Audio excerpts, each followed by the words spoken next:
elaborated in the course of Seminar 18 and Seminar 19. And he develops first the logic of masculine sexuation in these propositional terms, and subsequently the logic of the not all feminine sexuation. And he says that the side of masculine sexuation is effectively the logic of Oedipus. Therefore, everything we know as organized within the framework of Oedipus is summarized by the articulation between these terms. Not the formula of the women. But a different kind of knot, shall we say, on that side. Something that's outside the Oedipal logic. At the same time, it shouldn't maybe be ignored that in terms of this proposition that neither of those formula are valid in themselves, it requires the correlation between the two terms to put it to stake. At the same time, we could ask whether it's the correlation between the masculine side and the feminine side that again requires the correlation, not one side without the other. So it's not as if you can have either masculine sexuation or feminine sexuation, but it's a question of the notion of that distinction, that partition, is established in terms of the correlation between the two sides of the table. We can seek to be more precise about these questions as we go along. So where we have the articulation between these two levels, shall we say, the universal and the existential proposition, where if you are familiar... Sorry, Yeah? I think it's just repeating what you just said, so that there's two distinctions that both need to be there. Wherever you have universal, you have existential, Yes. and wherever you have potentially the masculine, you have the feminine, and in both cases, you can't. In a funny way, one way of thinking about it is that in terms of the notion of the analysis of the phoneme. There's no phoneme without a pertinent opposition that creates the possibility of distinction. Well, in some way, the correlation between these two levels and the two sides is, shall we say, is a positive opposition, where you require the difference in order to be able to assert a distinction. Something like that. But with the relation, the correlation, shall we say, between the level of the universal and the level of the existential proposition, where, to some extent, on the basis of the heritage of Aristotelian logic, we would expect to find the relation between the universal and the particular, if we remember while we're working with universals. Instead of the Aristotelian relation between the universal and the particular, which will be mediated by the syllogism, by which one links, Milner does it in his reading of Aristotle in the middle of his text.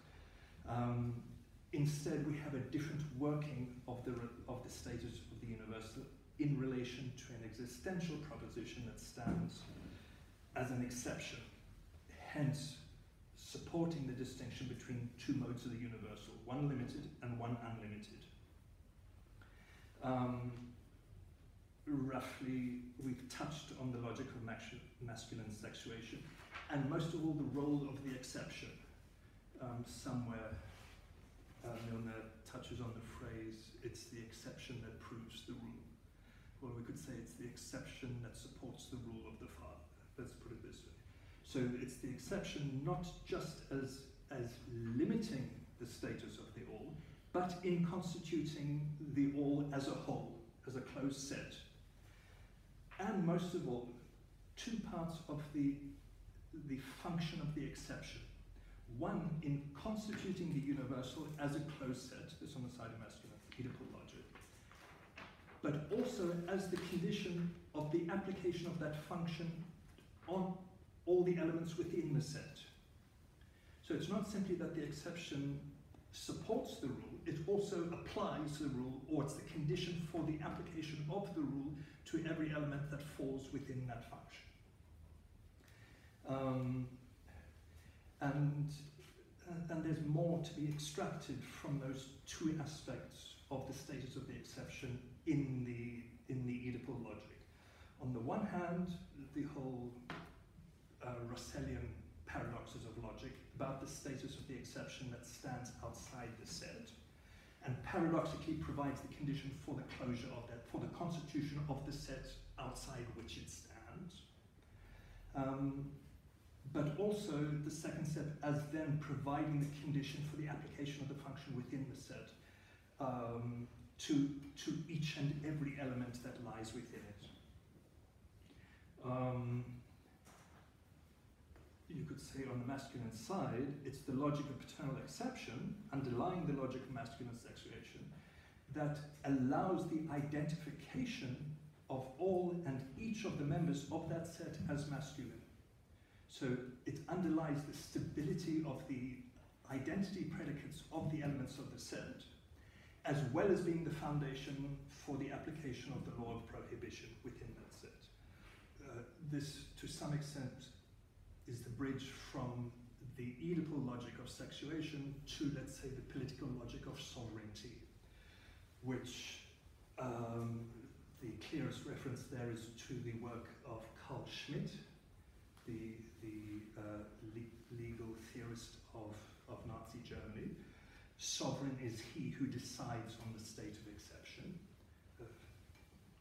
Absolutely current and pressing theme when the President of the United States is seeking to provoke a crisis in order to declare a status of exception, a state of emergency, which is a state of exception, a situation that lies outside the law, which to some extent has always been the index of the dictator in the state of fascism.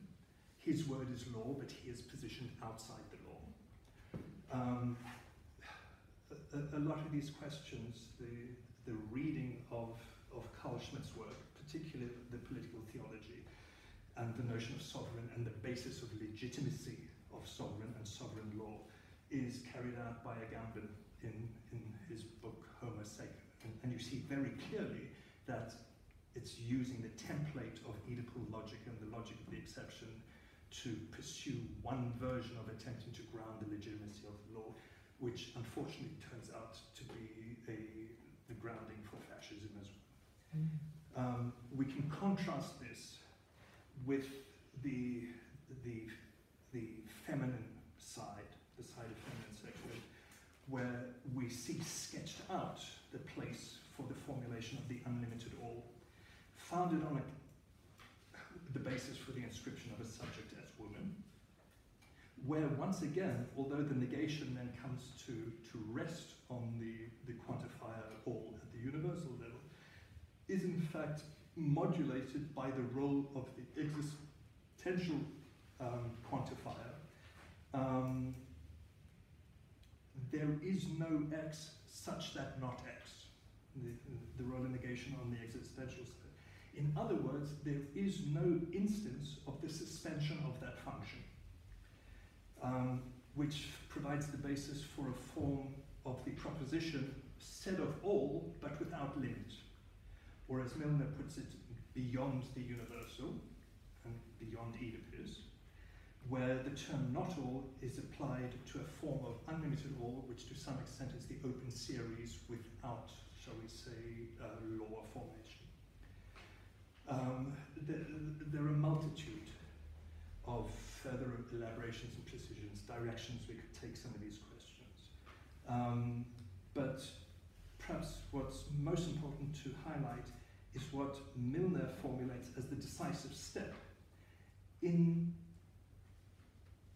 terms of grasping what's at stake with the logic of the not all, where, because of the relation between the universal and the existential term, the logic of the not all requires as a positive condition that there is no existence that is posited that limits it.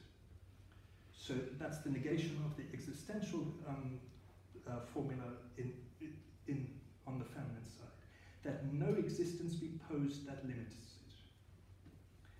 On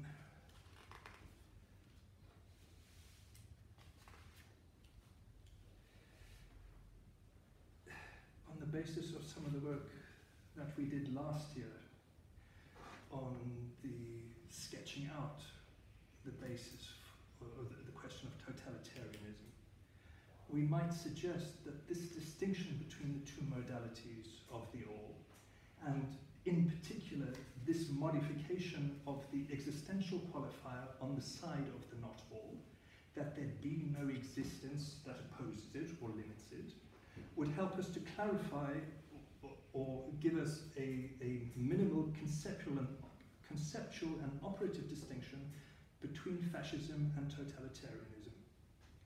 We still tend to speak loosely about the two as if they were part of the same configuration. But according to this logic, and in particular according to the modification in the status of the exception on the side of the not all, we might suggest that the logic of fascism is more precisely supported by the status of exception, whereas totalitarianism corresponds more precisely to the logic of the not all, not simply in the sense of leaving no room for exceptions, but more particularly in requiring the elimination of all existence that might oppose it. Again, what? Required what? On the side of totalitarianism, this is something that Hannah Arendt goes absolutely surely to, not on the basis of any elaborated theoretical apparatus, but unerringly, as always, goes to the heart, let's say, of the death drive of totalitarianism, but which we can grasp a little bit better on the basis of the logic of the not all and on these side. Where on the side of the existential modifier, the logic of the not all, as potentially a totalitarian logic, requires that no existence be posed that limits it. This can again be done in the passive sense of the absence of a case that limits the all. But in the totalitarian modality, we could say it's not simply a question of leaving room for no exception, but more actively in requiring the elimination of all existence that might oppose or limit it. And somewhere there we have the core logic of totalitarianism as a form of deployment of the death drive. This is obviously a rapid indication, although I suspect it's quite a central indication that would have to be followed out in more detail, based on some of the reading of Hannah Arendt that we touched on last year.